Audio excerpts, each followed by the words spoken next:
भक्त शिरोमणि कर्मा बाई की कहानी। कर्मा बाई को मारवाड़ की मीरा भी कहा जाता है। जब जब भगवान कृष्ण का उल्लेख आता है, कर्मा का नाम भी आ ही जाता है। वे भगवान की महान भक्त थी और भगवान श्री कृष्ण उनके हाथ से प्रतिदिन भोग ग्रहण कर भोग की थाली रिक्त कर देते थे। राजस्थान के नागौर जिले की मकराना तहसील में एक गांव है कालवा। इस गांव में जीवन राम डूडी के घर 1615 ईस्वी में एक पुत्री का जन्म हुआ। भगवान की बहुत मन्नतें मांगने के बाद इसका जन्म हुआ था। नाम रखा कर्मा। कर्मा के चेहरे पर एक अनोखी आभा रहती थी। जीवन राम स्वयं धार्मिक पुरुष एवं अनन्य कृष्ण भक्त थे। उन्होंने भगवान के नाम मदन मोहन से अपने घर में कृष्ण भगवान का मंदिर बना रखा था। वे प्रतिदिन भगवान कृष्ण की पूजा करते और भोग लगाते तथा भगवान को भोग लगाने के बाद ही भोजन ग्रहण करते। यह उनके घर का नित्य का नियम था। इसी प्रकार समय बीतता गया। कर्मा बाई प्रतिदिन अपने पिता को श्री कृष्ण भगवान की पूजा करते देखती, उनको भोग लगाते देखती। यही सब देखते सीखते कर्मा बाई का बचपन बीत रहा था। अतः बचपन से ही उस नन्ही कर्मा में भक्तिभाव के संस्कार थे। इन्हीं संस्कारों के बीच पलते बढ़ते कर्मा 13 वर्ष की हो गई। तभी एक बार जीवन राम को कार्तिक पूर्णिमा स्नान के लिए पुष्कर जाना था। उनकी पत्नी भी उनके साथ जा रही थी। वे कर्मा को भी साथ ले जाना चाहते थे, लेकिन एक समस्या आ गई।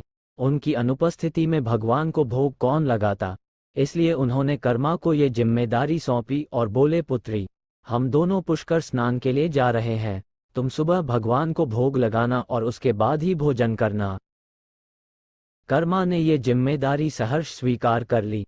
माँ पिता के तीर्थ यात्रा के लिए जाने पर कर्मा ने सुबह स्नान आदि कर बाजरे का खिचड़ा बनाया और पूजा के लिए अपने घर में बने भगवान के मंदिर के समीप आ गई।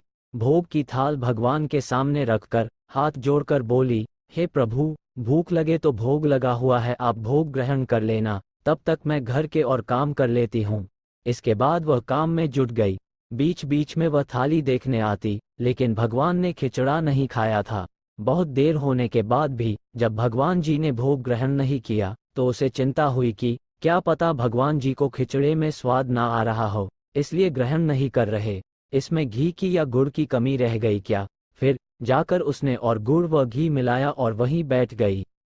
लेकिन भगवान ने फिर भी भोग ग्रहण नहीं किया। तब मायूस होकर उसने कहा, हे प्रभु, आप भोग ग्रहण कर लीजिए। माँ बापू पुष्कर नहाने गए हैं। आपको भोग लगाने अभी कुछ दिन वो लोग नहीं आएंगे। आपको भोग लगाने की जिम्मेदारी मुझे दी गई है, इसलिए आपके भोग लगाने के बाद ही मैं खाना खाऊंगी। परंतु भगवान जी ने फिर भी भोग ग्रहण करना शुरू नहीं किया। फिर कर्मा उनसे शिकायत करते हुए बोली, माँ पिताजी, जब भोग लगाते हैं तब तो आप भोग ग्रहण कर लेते हैं, फिर आज क्यों भूखे बैठे हैं। इतनी देर हो गई है, खुद भी भूखे बैठे हैं और मुझे भी भूखा रखा है। ये सब बोलकर वह भगवान के भोग ग्रहण करने की प्रतीक्षा करने लगी। परंतु ये क्या, अब तो सुबह से दोपहर समाप्त हो शाम हो चली थी। भूखी कर्मा अब रुआंसा हो गई और दुखी हो रोते हुए बोली, हे भगवान जी, आप ग्रहण कर लीजिए भोग, अन्यथा मैं भी भूखी ही रह जाऊंगी। अंततः कान्हा के काठ की मूर्ति से आवाज आई। कान्हा बोले, कर्मा, तुमने पट बंद किया ही नहीं, तो मैं भोग ग्रहण कैसे करूं। ये सुनकर कर्मा ने पट खींचकर ओट कर दी। भगवान श्री कृष्ण ने खिचड़े का भोग ग्रहण किया और थाली पूरी खाली हो गई। कर्मा ने पलट कर देखा तो भोग की थाली में भोग नहीं बचा था। तब कर्मा बोली, भगवान जी, इतनी सी बात थी तो पहले बता देते, खुद भी भूखे रहे और मुझे भी भूखी रखा। इसके बाद कर्मा ने खिचड़ा खाया। अब तो प्रतिदिन कर्मा खिचड़ा बनाती है और भगवान जी भोग ग्रहण करने आते। इसी बीच उसे लगने लगा कि उसे सबसे पहले भगवान को भोग लगा देना चाहिए। क्या पता उन्हें जल्दी भूख लग जाती हो और साफ सफाई नहाने धोने के कारण भगवान के भोग में देर हो जाती हो। फिर वह सबसे पहले उठकर भोग बनाती और प्रभु को भोग लगा लेती। फिर अपने दिन भर के काम करती। कुछ दिनों बाद उसके माता पिता तीरथ से लौट आए। आते ही पिता ने अपनी लाडली पुत्री से पूछा, पुत्री, तुमने किसी भी दिन भगवान को भूखा तो नहीं रखा। कर्मा बोली, नहीं पिताश्री, मैंने भगवान जी को प्रतिदिन भोग लगाया।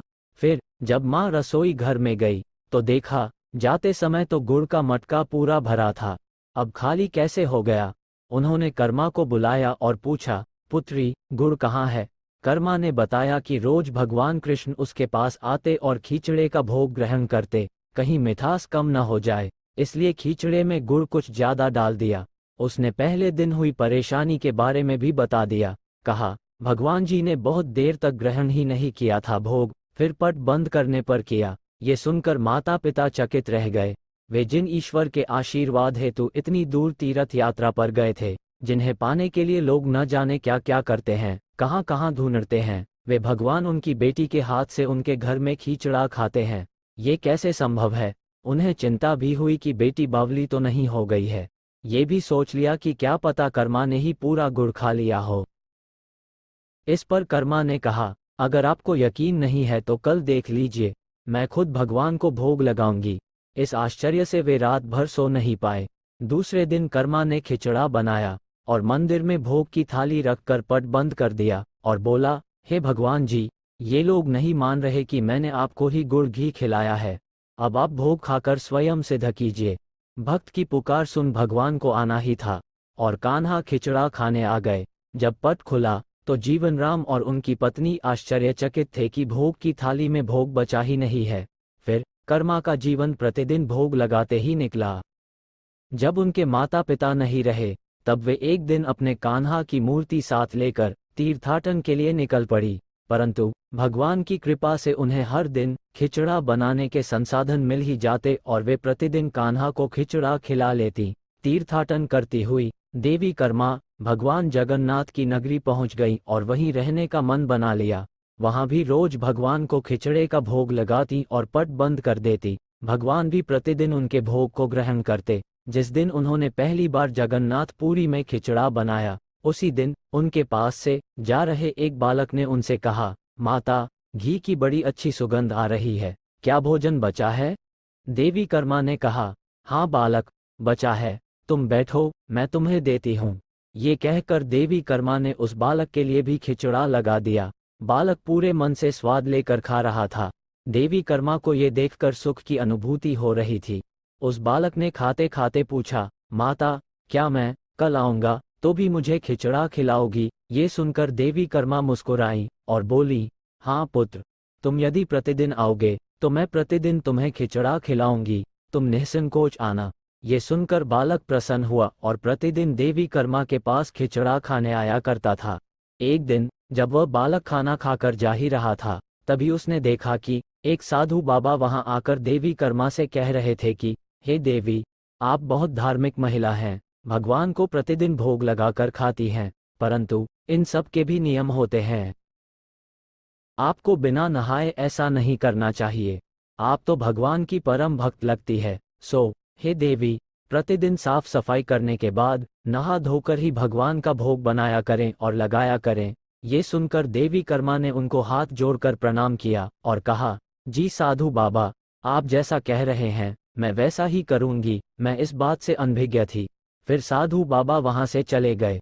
अगले दिन से देवी कर्मा साफ सफाई कर नहा धोकर भोग बनाने लगी, परंतु अब भोग लगाने में देरी हो जाती और जब तक भोग नहीं लगता उस बालक को भी भोजन नहीं मिलता।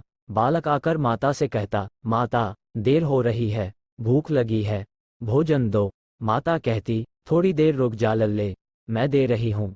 बालक जल्दी जल्दी खाकर भाग जाता। कुछ दिन ऐसे बीते, परंतु ये कौन जानता था कि वह बालक साक्षात भगवान जगन्नाथ हैं, जो प्रतिदिन बालक का रूप धर कर्मा बाई के हाथ से बना खिचड़ा खाने आते थे। इतने दिनों में जब जगन्नाथ मंदिर में भगवान का पट भोग के लिए खुलता तो भगवान के मुख पर की खिचड़े का जूठन लगा होता। एक दिन पुजारी ने मुस्कुराते हुए मन ही मन कहा, हे प्रभु, आपकी लीला भी अपरंपार है, जाने किस भाग्यवान भक्त के यहाँ आप जाकर प्रतिदिन खिचड़ा खाकर आते हैं। फिर पूजा अर्चना हुई, दिन बीत गया, रात्रि हुई। रात्रि को पुजारी के स्वप्न में भगवान जगन्नाथ आए और उन्होंने पुजारी से कहा, हे भक्त, तुमने सही पहचाना, मैं अपनी एक अनन्य भक्त कर्मा बाई के यहाँ प्रतिदिन उनके हाथ का बना खिचड़ा खाने जाता हूँ। वह मुझे बिल्कुल अपने पुत्र सा लाड करती हैं, उनकी भक्ति से मैं अति प्रसन्न हूँ। परंतु इसी मंदिर के एक साधु ने उन्हें कुछ आम जीवन की ज्ञानवर्धक बातें एवं उपासना का तरीका समझाया, जिससे मुझे भोग लगाने में अब उनसे देरी हो जाती है और इसी वजह से मेरे मुंह पर खिचड़ा लगा रह जाता है। प्रभु की लीला भी अपरंपार है, वह तो सर्वव्यापी है। एक ही समय अलग अलग स्थान पर हो सकते हैं, परंतु मुख पर खिचड़ा लगाने की लीला उन्होंने इसलिए रची ताकि पुजारी के मन में ये प्रश्न उठे, और उस प्रश्न के निवारण में प्रभु पुजारी जी को ये बता सके कि आम जीवन में हम अपने ज्ञान को जब दूसरे को बताते हैं तो वह सदैव ज्ञान के लिए होना चाहिए, ना कि भक्ति के भाव को बदलने के लिए, क्योंकि सांसारिक जीवन के लिए ज्ञान आवश्यक है, ज्ञान महत्वपूर्ण है, परंतु जहाँ भक्ति होती है वहाँ ज्ञान का कोई काम नहीं है। भक्ति में भक्त अपने प्रभु के प्रेम में डूबा रहता है। और उपासना के कई तरीके हैं, जितने भक्त जितने उपासक, उपासना के उतने तरीके। जब ईश्वर ने ही उपासना के तरीकों पर प्रश्न नहीं उठाया, तो किसी को भी किसी और की भक्ति पर प्रश्न नहीं उठाना चाहिए। साधु गलत नहीं थे, साधु अपने ज्ञान के हिसाब से ही कार्य कर रहे थे, वह सही थे, परंतु उन्हें यह नहीं पता था कि जो महिला प्रभु को बिना नहाए खाना देती है, उसका भाव सिर्फ इतना था कि मेरे प्रभु को जल्दी खाना मिल जाए, वह भूखे ना रह जाए, और यह प्रेम भाव प्रभु के लिए हर नियम से ऊपर था। इन बातों को सुनकर पुजारी जी ने साधु बाबा को बुलवाकर यह बात कही। साधु बाबा को भी अपनी गलती का एहसास हुआ कि वह भगवान और भक्त के बीच में आ रहे थे, और उन्होंने बिना समय गवाए माता कर्मा के पास जाकर कहा कि हे देवी, आप जैसे प्रभु को पहले भोग लगाती थी वैसे ही लगाए, मैं आपकी भक्ति नहीं समझ पाया, इसलिए मुझे क्षमा करें। देवी कर्मा ने कहा, जी ठीक है, मैं कल से फिर से उसी समय पर वैसे ही भोग लगाऊंगी। माता कर्मा ने फिर उसी तरीके से भोग लगाना शुरू कर दिया, और भगवान के मुख पर खिचड़े का जूठन अब नहीं लगा होता। ऐसे ही कई वर्ष बीत गए। एक दिन पुजारी जी ने देखा भगवान की आंखों से आंसू बह रहे हैं और वह भोग ग्रहण नहीं कर रहे। तब उन्होंने मन ही मन फिर से पूछा, हे प्रभु, ऐसा कौन सा अपराध हुआ हमसे कि आपने भोग ग्रहण नहीं किया और आपकी आंखों से आंसू भी बह रहे हैं? प्रभु, यदि हमसे कोई अपराध हुआ है तो हमें क्षमा करें और भोग ग्रहण करें। आपके भक्त जन प्रसाद के लिए प्रतीक्षा कर रहे हैं। फिर क्या था, भक्तवत्सल प्रभु ने प्रसाद ग्रहण कर लिया, परंतु प्रभु के भोग देर से ग्रहण करने की बात और उनके आंखों से अश्रु बहने की बात पूरे प्रजा में तेजी से फैल गई, और ये बात महाराज तक जा पहुंची। महाराज अति शीघ्र मंदिर पहुंचे और वे पुजारी जी से विचार विमर्श करने लगे। फिर उन दोनों ने भगवान के पास हाथ जोड़कर विनती की कि प्रभु, कृपया हमें बताएं कि इस बात का क्या संदेश है। रात्रि पहर जब वह सो रहे थे, तब भगवान राजा के सपने में आए और उन्होंने कहा कि मेरी एक अनन्य भक्त थी, कर्मा बाई, जो प्रतिदिन मुझे खिचड़े का भोग लगाती थी, और मैं प्रतिदिन उनके यहाँ बालक रूप में जाकर खाया करता था, परंतु आज उन्होंने अपने अंतिम श्वास लिए और मुझ में सदैव के लिए लीन हो गई। अब मुझे बालक की तरह प्रेम कर कौन खिचड़ा खिलाएगा? ये सुन महाराज ने सपने में ही भगवान से कहा कि प्रभु, आज से प्रतिदिन आपके भोग में कर्मा बाई का खिचड़ा भी चढ़ेगा। यही सपना उन्होंने अपने दरबार में सुनाया और उसी दिन से भगवान जगन्नाथ के भोग में कर्मा बाई का खिचड़ा भी चढ़ने लगा। ये थी भक्त कर्मा बाई की कथा और उनके खिचड़े से जुड़ी प्रभु की लीला।